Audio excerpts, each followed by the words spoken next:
আসসালামু আলাইকুম। বর্তমানে ইরান, ইউএস এবং ইসরায়েল যুদ্ধ নিয়ে সারা বিশ্ব যেখানে খুব উদ্বিগ্ন, সেখানে বাংলাদেশ স্বাভাবিকভাবে একই অবস্থা আছে। তবে বাংলাদেশের জন্য অনেকগুলো চ্যালেঞ্জ আছে। তবে সবচেয়ে একটা অদ্ভুত বিষয় হচ্ছে বাংলাদেশের সবাই এখন আন্তর্জাতিক বিশেষজ্ঞ হয়ে গিয়েছে এবং এই সুযোগে কিছু মানুষ বাংলাদেশে যারা মিডিয়ার মাধ্যমে, সোশ্যাল মিডিয়ার মাধ্যমে বিভ্রান্ত করছে। এমন কিছু মুখরোচক গল্প বা এমন কিছু তত্ত্ব বিশ্লেষণ উপস্থাপন করা হচ্ছে যার মাধ্যমে আসলে মানুষ শুনে মজা পাবে, কিন্তু বিভ্রান্তি। এবং ধর্মকে টেনে আনা হচ্ছে, কালো পতাকাবাহী অনেক কিছু চলে আসতেছে, ইমাম মাহাদি চলে আসতেছে। এবং গল্পগুলো দেখবেন এমনভাবে চলছে, যেমন ধরুন যদি ইরান অনেকগুলো বোমা ফেলতে পারে এবং যদি একদম খুব ধরাশায়ী অবস্থা করে দেয় ইসরায়েলের, এবং ইরানের অবস্থা যদি খুব ভালো থাকে, তাহলে দেখবেন কালকে থেকে বলা শুরু করবে কালো পতাকাবাহী লোকজন অলরেডি খোরাসান থেকে রওনা হয়েছে। আর যদি দেখেন যে এখানে ইরান কিছুই করতে পারছে না, শুধু বোমা ওখানে ইরানে পড়তেছে এবং আমেরিকা খুব ভালো করতেছে, তখন দেখবেন যে মানুষের মাসালা এবং তাদের ধর্মীয় তত্ত্ব আরেক রকম হয়ে গিয়েছে। সো এই যে বিষয়গুলোর কারণে বাংলাদেশের মানুষ বিভ্রান্ত হচ্ছে। তো আমি এই আলোকে কিছু কথা বলবো যাতে মানুষ মিসলিড না হয়ে সত্যিকার তথ্যটা পায়। মিডিয়ার আবল তাবল তথ্যগুলোর দিকে বিভ্রান্ত না হয় আপনার সত্যটা জানার চেষ্টা করুন অ্যাকচুয়ালি কী হচ্ছে। এবং এই ইরান এবং ইসরায়েলের যুদ্ধের কারণে জ্বালানির সংকটটা বাংলাদেশে কত তীব্র হবে, কেন হবে, আমি সেটা বলবো। পাশাপাশি এখানে অ্যাকচুয়ালি কে যুদ্ধে আলটিমেটলি আসলে জয়লাভ করবে বা কোন দিকে যাবে, এটা নিয়ে কিছু কথা বলবো। খেয়াল করে দেখবেন এখানে কয়েকটা ব্যাড নিউজ এবং গুড নিউজ আছে। ব্যাড নিউজটা হচ্ছে যে আপনার তেলের সংকটটা সারা বিশ্বে বড় আকার দেখা দিবে। কেন? কারণ হচ্ছে খেয়াল করেন, ইউরোপে অলরেডি রাশিয়া থেকে যে তেল বা জ্বালানি যে একটা সাপ্লাই হতো সেটা বন্ধ, ইউক্রেন ইস্যু নিয়ে। পুরো ইউরোপটা রাশিয়ার কাছ থেকে সাপোর্টটা পাচ্ছে না। এদিকে আবার মিডল ইস্টের কান্ট্রিগুলো, বিশেষ করে কাতার, ওমান, আপনার কুয়েত, সৌদি আরব, ইরান, এইসব কান্ট্রি থেকে ইউরোপিয়ান কান্ট্রিগুলো তেল বা জ্বালানি তারা নিত। এখন তারা সেটা নিতে পারবে না। তো তাদেরকে ইউরোপিয়ান কান্ট্রিগুলোকে বাধ্য নির্ভর করতে হচ্ছে এখন আমেরিকার উপর। এবং ওয়ার্ল্ডের বর্তমানে সব কিছু উন্নয়নের প্রতিটা জায়গায় দেখবেন তেলের সম্পৃক্ততা আছে। তেল ছাড়া দুনিয়াটা এখন বলতে গেলে অচল। সো পরিস্থিতিটা কোন দিকে যাচ্ছে? বাংলাদেশের ক্ষেত্রে কী হবে? বাংলাদেশের ক্ষেত্রে বাংলাদেশ মূলত কয়েকটা জায়গা থেকে তেল নেয়। বাংলাদেশ তেল নিয়ে থাকে আপনার Saudi Arab, Oman, Qatar and কিছুটা আপনার সিঙ্গাপুর এবং মালয়েশিয়া থেকে। সো বাংলাদেশ কিন্তু আর কোথাও থেকে তেল নিচ্ছে না। এই পরিস্থিতিটার কারণে এখন যদি মিডল ইস্ট থেকে তেল না পায়, বাংলাদেশের অবস্থাটা কী হবে চিন্তা করেন। বাংলাদেশ ছোট কান্ট্রি হতে পারে, বাট বাংলাদেশের ডিমান্ড কিন্তু অনেক হাই, 18 কোটি জনসংখ্যা প্রায়। সো এই এত বড় একটা জনগোষ্ঠীর জন্য কী পরিমাণ তেল প্রয়োজন হয়, কী পরিমাণে জ্বালানি আপনারা ইমাজিন করতে পারেন। এই সংকটের একটা সিগন্যাল আরেকটা জিনিস হচ্ছে কি, আপনারা যদি, আমরা তো আসলে হাওয়ার উপর অনেক কথা বলে বেড়াচ্ছি, বাংলাদেশে ইন্টারন্যাশনাল মিডিয়া অনেক কিছু মানুষ কিন্তু পড়ে না, জানে না, বিধা জানে না। খোঁজ নিয়ে জানতে পারবেন অলরেডি চায়না কিন্তু তাদের চাইনিজ সরকার কিন্তু তাদের সবচেয়ে বড় দুইটা কোম্পানিকে, যারা তেল নিয়ে কাজ করে, তাদেরকে অলরেডি নির্দেশ দিয়েছে তারা যাতে এই মুহূর্তে কোনো তেল সাপ্লাই সরবরাহ না করে। এটার ইঙ্গিতটা কি? তার মানে সংকটের ব্যাপারে তাদের কাছে বার্তাটা আছে। আর এদিকে আবার বাংলাদেশের কিন্তু কোনো, আপনার রাশিয়ার মতো কোনো কান্ট্রির সাথে বাংলাদেশের জোট নাই, ইরানের সাথে জোট নাই। বাংলাদেশ সবসময় আমরা একটার উপর নির্ভরশীল হয়ে থাকি, হয় আমেরিকার পাপেট হয়ে থাকবো আর নয় ভারতের উপর নির্ভরশীল থাকবো। আপনি খেয়াল করে দেখেন যে একটা দেশ যদি বিভিন্ন রাষ্ট্রের সাথে সম্পর্ক না থাকে, তাহলে তার চাহিদা কি বাড়বে?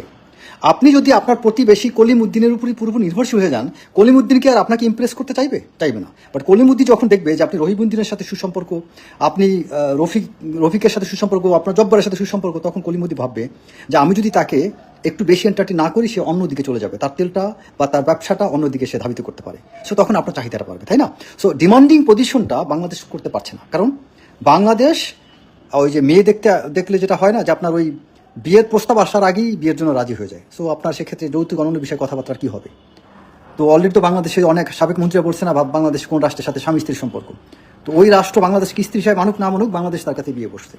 এই সব জিনিসের কারণে বাংলাদেশ আমরা পারি না সংকটের সময় নেগোশিয়েট করতে, একটা ভালো কিছু আদায় করতে। এটা হচ্ছে আমাদের সবচেয়ে বড় ব্যর্থতা।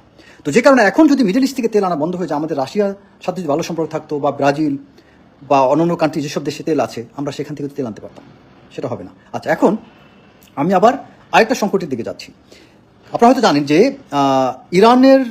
ইরানের উপর দোষটা আপানো হয়েছিল শুরুর দিকে, যে ইরান সৌদি আরব, কাতার, কুয়েত এবং দুবাইয়ের কয়েকটি তেল ক্ষেত্রে আপনার মিসাইল নিক্ষেপ করেছে, যেটা পরবর্তীতে প্রকাশ পেয়েছে এবং সৌদি মিডল ইস্টের মিডিয়াও এটা প্রচার করেছে যে এটা আসলে ইরান করেনি, বরং এটা ধারণা করা হচ্ছে আমেরিকা বা অন্য কেউ করেছে।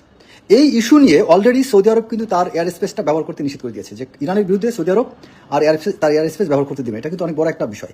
আরেকটা বিষয় হচ্ছে সৌদি ইনভেস্টর, বিশেষ করে এই কান্ট্রিগুলোর কয়েকটা বড় ইনভেস্টর আছে, 4-5টা। এই ইনভেস্টরদের আপনার $1 ট্রিলিয়ন ঊর্ধ্বে কিন্তু তাদের বিনিয়োগ হচ্ছে আমেরিকাতে।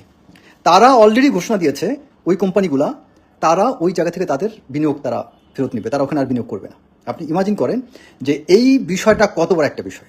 এটা নিয়ে কিন্তু অনেক বড় একটা বিষয় হবে, এবং এটা ইরানের জন্য ভালো, বাট বিশ্বের অর্থনীতির জন্য একটা হুমকি। আরেকটা বিষয় হচ্ছে রিসেন্টলি খুররামশার নামে একটা, বা আপনার সিক্রেট ওয়েপন যেটা হচ্ছে আপনার ইরানের, যেটা খুররামশার 4, এই গোপন অস্ত্র যেটা ইসরায়েলের উপর নিক্ষেপ করা হয়েছে, এটা একটা বিশেষত্ব আছে। বিশেষত্বটা হচ্ছে এটা কিন্তু আপনার কোনো ক্লাস্টার বোমা না, এটা হচ্ছে ক্লাস্টার মিসাইল বলে এটাকে। ক্লাস্টার মিসাইলটা কি? ক্লাস্টার বোমাটা হচ্ছে যেটা ওই যে আপনার বিশেষ করে ইরাকে আমেরিকা নিক্ষেপ করেছিল, তারপরে আপনার গাজায় ইসরায়েল করেছিল, যেটার কারণে অনেক মানুষ পঙ্গুত্ব বরণ করে নিতে হয়। আর ক্লাস্টার, এটা হচ্ছে ক্লাস্টার বোমার ক্ষেত্রে। আর ক্লাস্টার মিসাইলটা হচ্ছে যে এটা যখন আপনার যখন ভূমির কাছাকাছি যায় তখন এটা ব্লাস্ট করার পর এটা 80টা ক্লাস্টারে বিভক্ত হয়, প্রায় 70-80টার মতো। অ্যান্ড প্রতিটা ক্লাস্টারের পেছনে কিন্তু এটা আপনার ইগনিশন পাওয়ার থাকে, এবং ওইটা যাতে একটা সেলফ ফোর্স তৈরি করে। এই ফোর্স থেকে এটা কিন্তু ওই ভূমির দিকে আরও বেশি গতিতে নামতে থাকে, এবং প্রতিটা আপনার ক্লাস্টার একটা মিসাইলের মতো কাজ করে। আপনি চিন্তা করতে পারেন বিশ্বে কিন্তু এই ধরনের মিসাইল এখন পর্যন্ত আমার জানার মতো কোনো কান্ট্রি ব্যবহার করতে পারেনি। এটা সবচেয়ে আমি বলবো যে অদ্ভুত একটা ধরনের অস্ত্র, যেটা ইসরায়েলি নিক্ষেপ করার পরে ইসরায়েলের এয়ার ডিফেন্স তারা ইন্টারসেপ্ট করার জন্য প্রায় একটাকে ইন্টারসেপ্ট করার জন্য তারা প্রায় 40-50টা নিক্ষেপ করেছে, কিন্তু কিছু করতে পারে নাই। এবং এটা অনেকটা আপনার ওই যে আমরা বলি না যে এটা যখন আকাশে এই যে আপনার এই সিক্রেট ওয়েপনটা যেটা আপনার যে কি বলে খুররামশার 4 যখন ভূমির কাছাকাছি যায়, বিশেষ করে ইসরায়েলে যাওয়ার পরে, এটা ওখানে যখন আপনার এটা ব্লাস্ট করার সাথে সাথে এটা কিন্তু অনেকগুলো 80টা যখন ক্লাস্টারে বিভক্ত হয়, তখন কিন্তু এটা অনেকটা আপনার ওই যে কি বলা যায় ডায়মন্ডের মতো, ডায়মন্ড ইন দ্য স্কাই একটা কথা আছে, ওইরকম টাইপ কিন্তু মনে হয়। এবং এটার ইফেক্টিভনেস মারাত্মক বেশি, যেটার কারণে অলরেডি ইসরায়েলে আপনার বিশেষ করে তেল আভিভ এটা অনেকটা গাজার মতো চিত্র হয়ে গিয়েছে, যেটা আমি ধারণা করি। তো এখন যাই হোক, যে আমি মনে করি সার্বিকভাবে যে অবস্থা দিকে যাচ্ছে, ইরানের যদি লজিস্টিক পাওয়ারটা প্রপারলি কাজ করে, লজিস্টিকটা একটা কি যুদ্ধ কন্টিনিউ করার ক্ষেত্রে আপনার রণকৌশল ভিন্ন জিনিস, যুদ্ধের রণকৌশল, যুদ্ধের স্ট্র্যাটেজি এগুলো ভিন্ন জিনিস, বাট যুদ্ধটা কন্টিনিউ হবে কি হবে না এটার উপর নির্ভর করে সবচেয়ে বড় একটা বিষয়, তা হচ্ছে লজিস্টিক্স পাওয়ার। লজিস্টিক বা আপনাকে যেটা বলে সাপ্লাই। আপনার যদি গোলা বারুদ, অস্ত্র, অ্যামিউনিশন এগুলো না থাকে, আপনি যুদ্ধতে কন্টিনিউ করতে পারবেন না। তো এটা ইরানের যেটা ধারণা করা হচ্ছে, তাদের পর্যাপ্ত লজিস্টিক পাওয়ার আছে, এবং তাদের এই লজিস্টিক বেসটাকে, যেমন বিশেষ করে যে আপনার ড্রোনগুলো যে কামিকাজি, এটাকে কিন্তু ইসরায়েল আমেরিকা থামাতে পারছে না। থামাতে না পেরে তারা কি করছে, ওই ড্রোনটা যেখান থেকে নিক্ষেপ করা হচ্ছে ওই জায়গাটাকে তারা ধ্বংস করতে চাচ্ছে। সো ওই জায়গাটা ধ্বংস করা মানে একটা লজিস্টিক বেসকে ধ্বংস করে দেওয়া হবে। সো আমেরিকা এখন টার্গেট করছে ইরানের লজিস্টিক বেসগুলোকে হিট করার। আর এটা যদি আমেরিকা সফল না হয়, তাহলে এই যুদ্ধে ইরান অনেকটাই ডোমিনেটিং অবস্থান থাকবে। আর ইরান ছোট কোনো রাষ্ট্র না, এটা গাজার মতো ছোট জায়গা না, যে ছোট্ট একটা জায়গা, অল্প পরিধি, আপনি ছোট্ট কম একটা ডায়ামিটার, বা ওই ইসের মধ্যে আপনি ওইটা একটা কিলিং জোন বানাচ্ছেন। মানে কিলিং জোন বলা হয়, আমরা মিলিটারি টার্মে ব্যবহার করি, যে জায়গাটার মধ্যে আপনি ফায়ার বা আপনি বোম্বিংটা আপনি ইফেক্টিভলি করতে পারেন পুরো জায়গাটা জুড়ে, ওইটাকে বলে কিলিং জোন। সো এই জায়গাটা এটা ছোট হলে এটা সম্ভব। ইরান হচ্ছে বিশাল একটা কান্ট্রি, বাংলাদেশের সে আপনার 20-25টা বা 30টা সমান। তো এই বিশাল কান্ট্রিতে আপনি কিলিং জোন বানানো এত সহজ না। ইজিলি বিভিন্ন জায়গায় তারা শেল্টার নিতে পারবে, পাহাড় পর্বত আছে। সো এসব কিছু মিলে লজিস্টিক বেসগুলোকে খুব একটা ধ্বংস করতে পারবে না, যে কারণে আমি মনে করি এই যুদ্ধটা দীর্ঘদিন কন্টিনিউ করবে, এবং বাংলাদেশের জন্য জ্বালানি সংকটটা তীব্র হওয়ার সম্ভাবনা আছে। বাংলাদেশের উচিত এটার এখনই পর্যাপ্ত ব্যাকআপ ব্যবস্থা নেওয়া, তবে এটা নিয়ে যাতে আবার মানুষ ধান্দা ব্যবসা এগুলো করতে না পারে, এই জন্য সরকারকে কঠোর অবস্থানে যেতে হবে।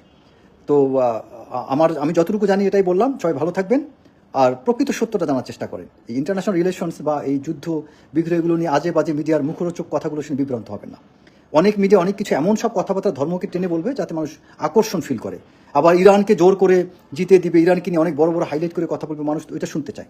এবং কিছু মানুষ আছে খুব দেখবেন ইউটিউবার, যার আন্তর্জাতিক সম্পর্ক বা যুদ্ধ রণকৌশল এগুলো নিয়ে কিছু জানে না, বাট সে ইউটিউবে একটা ভিডিও আপলোড করে যাচ্ছে। কারণ কি, এই মুহূর্তে এই ইস্যুটা পাবলিক খাচ্ছে, পাবলিক এটাকে নিচ্ছে, পাবলিক এই বিষয়টা খুব মারাত্মক উদ্বিগ্ন। এই পাবলিকের এই অতিমাত্রায় উদ্বেগটাকে কাজে লাগিয়ে বিভিন্ন মানুষ ভাইরাল হওয়ার জন্য আজে বাজে তথ্যগুলো দিচ্ছে, মুখরোচক তথ্যগুলো দিচ্ছে, যার দ্বারা মানুষ বিভ্রান্ত হচ্ছে।